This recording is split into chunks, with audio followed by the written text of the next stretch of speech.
Well, this is my video review of a G.I. Joe vehicle which I don't think gets enough praise or attention really, and that's the Night Attack Chopper. And this was released in kind of 2002-2003 time, when G.I. Joe had slightly rebranded itself as G.I. Joe vs. Cobra, and they kind of updated their figures slightly. In some ways they were updated for the better. They had kind of smaller heads that were more kind of to scale with their bodies, but the first wave of figures from G.I. Joe vs. Cobra took away the O-ring, which in turn took away a lot of articulation. A lot of people weren't happy about that, but Hasbro soon learnt the error of their ways and put the articulation back in. But even though the G.I. Joe vs. Cobra line was a bit of a mixed bag, I think the best thing to come out of it was the Night Attack Chopper. I mean, this is probably my favourite helicopter in the history of the G.I. Joe toy line. I think this is just a great helicopter. I think it looks great. It's not completely realistic and you know, based on an actual military vehicle down to the last detail, but at the same time it's not so outlandish. And I always hated G.I. Joe vehicles in the 90s that were kind of more along the sci-fi elements rather than looking like realistic military vehicles. And this to me, you know, looks realistic enough, and quite a funky little helicopter.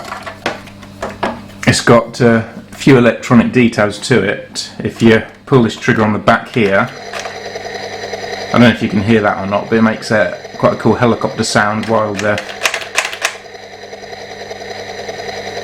it goes like that, you see. There's also another trigger here that comes out, so you can hold the helicopter like that, having it flying around. And if you press the button, don't really want to lose these, but if you press the button, it fires out missiles from each side there, and it gradually, as you pull the trigger every time, the missile turrets turn and more missiles fire out. And it's quite a cool kind of, you know, slightly realistic looking action for the missiles turrets to actually revolve around while each missile comes firing out. There's also an electronic sound when that happens as well. It makes an explosion sound. So that's quite a cool feature. It also has this electronic feature. Now, a lot of the G.I. Joe vs. Cobra figures came with guns that would have this little square bit sticking out of them, which always really irritated me because it made the guns look silly, because you know, every gun had this bizarre panel sticking out of it, and I ended up cutting a lot of them off. But the purpose of those panels was that they would fit into the vehicles, and for each weapon there'd be a different noise. Like this one makes a kind of a shotgun noise. I really hope that's picking up on the mic. And then if you put this gun in there, it makes kind of a machine gun noise. And as you can see, that red light comes on at the front there. So that's quite a cool feature, even though it did mean that some of the figures' weapons looked bloody awful. It's also got room for probably I'd say you could fit at least 7 figures inside the vehicle. Don't know if you can see very well or not, but there's a sliding door here and another one on the other side where you can have 2 figures sitting. And I'll show you this side as well. As well as that, there are pegs on this platform here either side, so you can have a couple of figures you know, hanging on to the outside of the helicopter.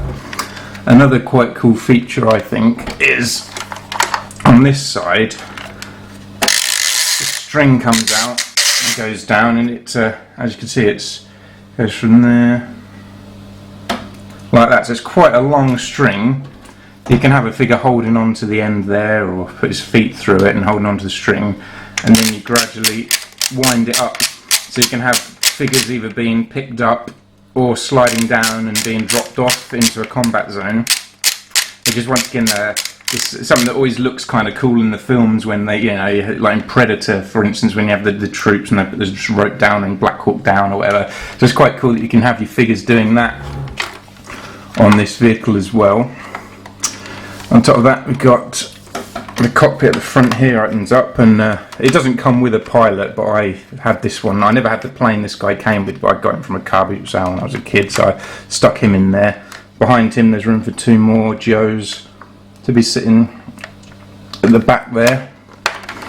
So really, all in all, I think, you know, it's a really good sized vehicle. There are some really cool features to it. It's got some good action sound, it's got good, you know, the missiles firing out and the rotor blades spinning. It's just got so many nice features to it. It looks great. It fits quite a few figures in it. Like I say, it's probably my favourite G.I. Joe vehicle.